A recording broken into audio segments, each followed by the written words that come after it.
So I just wrote this blog post about what's happening with founders over the age of 40. And actually calling it a blog post is a bit of a stretch. It's really an amalgamation of 3 podcasts I listened to and my notes on those podcasts. So the first was Paul Jarvis announcing that he had retired from Fathom Analytics. The next was Matt Wensing talking about stepping down from Summit and taking a job at Customer.io. And then the third episode I listened to was Brian Casel and Jordan Gall talking about building a SaaS at this stage of life. And I just thought it was interesting to take these different anecdotes and to describe, something that I've seen happening, especially for founders over the age of 40 who have been doing this for a while. And I didn't expect this to really get that much traction, mostly because it's just bullet points and some quotes. But it landed on Hacker News, and it clearly resonated with people because they wanted to talk about it. And I've been writing this other draft forever, which is currently titled I'm 44 and My Brain is Getting Worse, which talks about this idea of crystallized versus fluid intelligence. And what researchers have noticed is that our cognitive capacity at a certain age changes. Now, one of the observations I make both in this blog post and in this draft post I've been working on forever is that at 44, I don't feel like I still have the raw horsepower in terms of creative, mental energy that I did 20 years ago. A lot of my thinking here is based on Arthur Brooks's book on crystallized versus fluid intelligence, where he shows this research that fluid intelligence, which is that raw, energetic, mental power that a young person has, that starts to decline in your 40s. Now, it doesn't just drop off a cliff, it declines. And for some people, that decline starts in their mid-30s. For some people, it doesn't start until their 50s. But the research he's referencing says that this type of research, this kind of raw mental horsepower that you have that allows you to stay up all night and just grind through something, to have kind of this unlimited, boundless gas in the tank, that does start to decline as you age. And I'm just being honest, I've felt that. It used to be, for example, that I would write my newsletter almost every Friday night. So I would put the kids to bed and start writing it at about 8 o'clock and often wouldn't finish it until 1 or 2 in the morning. And I've just found that my ability to do that, to work a full day at work, to come home and do all the things that my family needs, to do dinner and clean up and put the kids to bed, and then have a full other work day working on something, I just don't have the same gas in the tank that I used to. Now, in his book, Arthur Brooks says there's another form of intelligence called crystallized intelligence that increases during this time. So none of this is pessimistic. He's just pointing out that you need to change gears at a certain point in your life. So as this type of intelligence and kind of raw horsepower is declining, you just change gears into something else. And a lot of people pushed back on this. This was a popular one. I strongly believe that whatever we believe, strongly the body and brain will obey.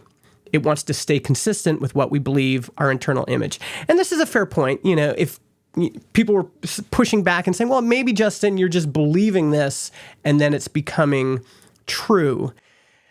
There's also quite a few people that brought up nutrition, exercise, sleep, and the general idea being we can slow down or even reverse some of the effects of aging.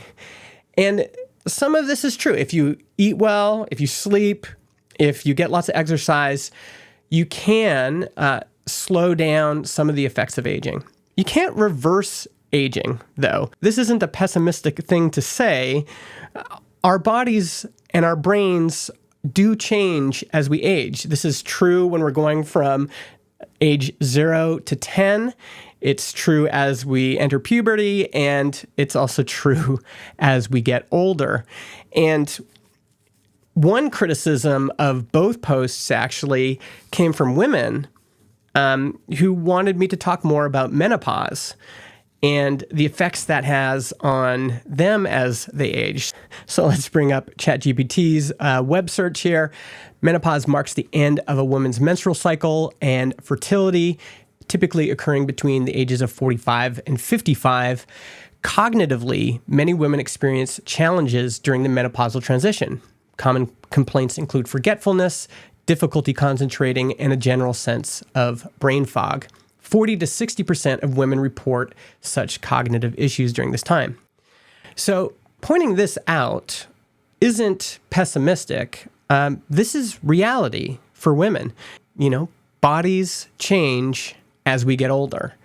And if we ask this same web search, what do men go through? It says men do not experience a direct equivalent to menopause. However, they can undergo age-related hormonal changes that may impact cognitive function.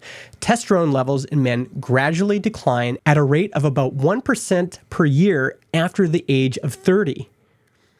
This reduction can lead to a condition known as late-onset hypogonadism or andropause, characterized by symptoms such as fatigue, depression, irritability, reduced libido, cognitive difficulties like impaired concentration and memory. And ChatGPT continues here, cognitively, both men and women experience changes as they age, including declines in processing speed, working memory, and executive functions. And this is the source for this one is the National Institute on Aging. And personally, I don't find any of this pessimistic. It's just real. This is what happens to people in their 40s. And in many ways, I'm pointing this out. I'm saying, wow, I'm going through this. I'm seeing some of this in myself. I'm seeing some of this in my peers. And if you're in your 20s or your 30s, here's just a heads up. This happens to people. You're not going to have the same kind of mental acuity at 44 as you did when you were 24. Another common objection or response to the blog post was this research here, which showed that among the fastest growing new tech companies, the average founder was 45. And furthermore, a 50-year-old entrepreneur is nearly twice as likely to have a runaway success as a 30-year-old. I'm not a stranger to this research. I actually wrote about it back in 2022. And this is also my story. When John and I started working on Transistor together in 2018, I was 38 years old, already in my late 30s, and we kind of made it when I turned 40. So by the time I was 40, Transistor was making a good amount of income. Both John and I were full-time on it. And, that's my big success really happened after I turned 40. So I'm not saying that if you're in your late 30s, your 40s, or your 50s, you can't start a successful company. The reality is more nuanced, though. So when the researchers behind that report I mentioned, that older entrepreneurs tend to do better, when they asked, why do entrepreneurs get better with age? The answer was that founders with 3 or more years of experience in the same industry as their startup are twice as likely to have a 1 in 1,000 fastest growing company. So one of the variables that contributes to success is experience, accrued wisdom. And so if we're talking about blanket statements, a statement that is not true is that every 40, 45, 50-year-old has the potential to build a great business. That's not true. And the age attribute alone does not contribute to success. It's the other attributes that come with age that contribute to success, namely experience, who you know, your network, and accrued resources. Those three things really can give you a leg up when it comes to starting a company. And there's also a stage of life consideration. So I'm 44, my wife and I have 4 kids, and I'll be 48 when all 4 have graduated high school. At 48, at 50, at 55, I'll be an empty nester, and I may feel like it's time to start a new company with all of my accrued wisdom, resources, and connections. And if I do that in an industry that I have experience in or I understand, yes, I'll probably have a better chance of succeeding than a 20-something that's just coming into that industry with none of those attributes. I think another misunderstanding, at least about my experience, is I'm not ready to slow down or be less ambitious or retire, although all of those things would be fine. And there's evidence that other founders who are my age are shifting gears a little bit. It's okay to say, you know what, I don't want to be a founder anymore. And somebody's just offered me an incredible job that's going to pay me a lot of money and going to fulfill me personally without all of the added stress. I'm going to do that. That's a great option. It's also okay to say, you know, I've been working at this online business thing for 15, 20 years, and I'm ready to retire. I'm ready to sell my shares and do some gardening and do some surfing or whatever. All of those things are fine. For me personally, I don't think I'm less ambitious, at least at this stage of my life. I still have ambition. Some people brought up this Dylan Thomas poem, "Do not go gently into that good night, rage, rage against the dying of the light." I'm not ready to. I'm not ready to expire.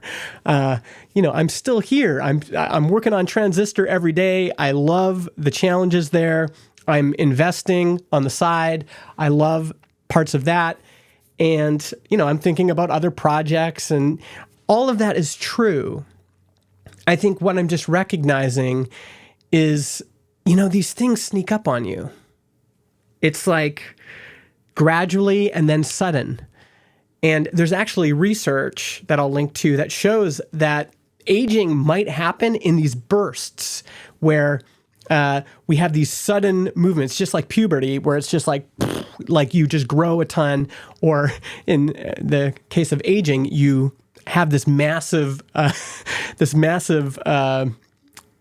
boost of aging, as depressing as that sounds.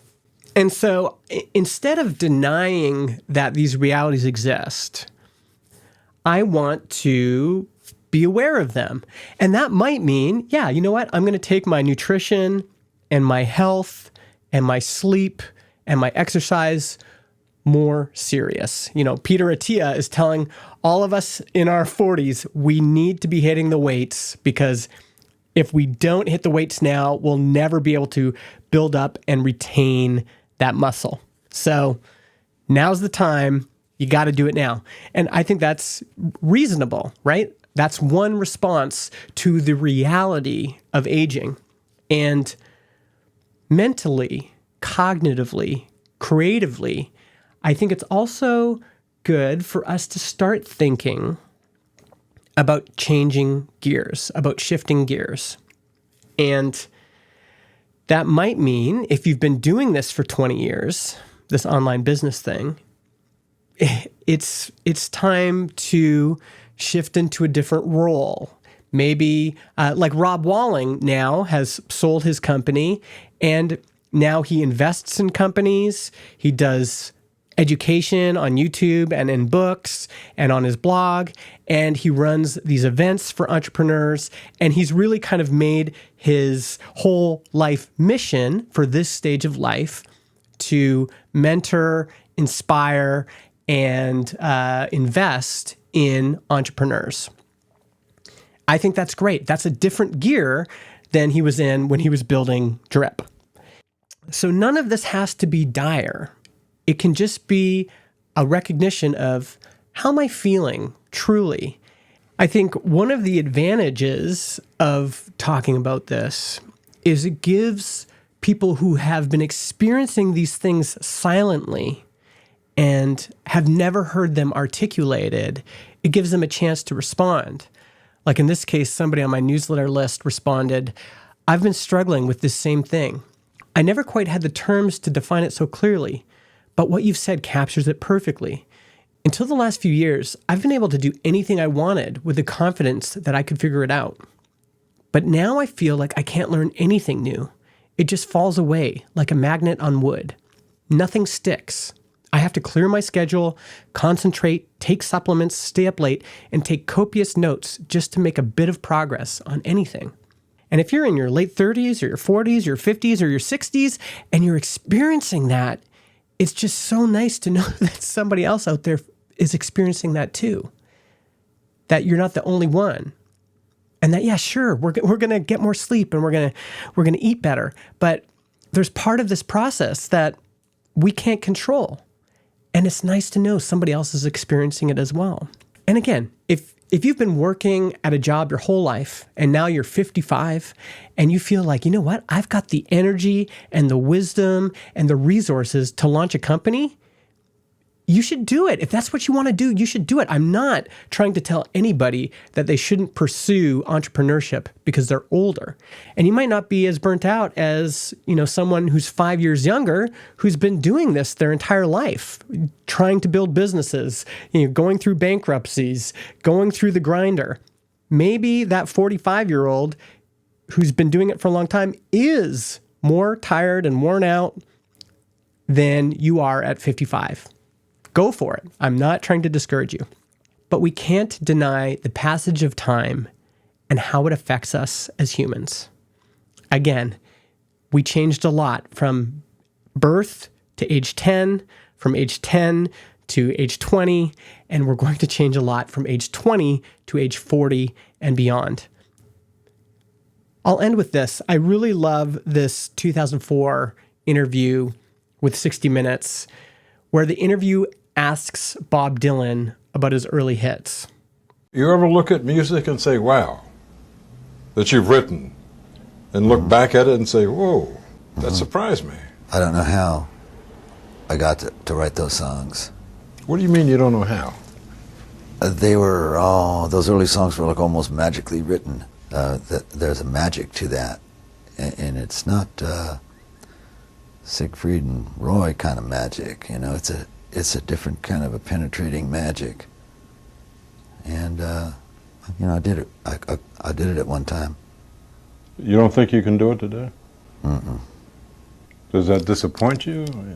Well, you can't do something forever, and I did it once, and I can do other things now, but I can't do that. For me personally, I want to have the same self-awareness that Bob Dylan has. You can't have the same kind of energy or creative firepower forever. I did that. I can't do that anymore, but I can do other things now.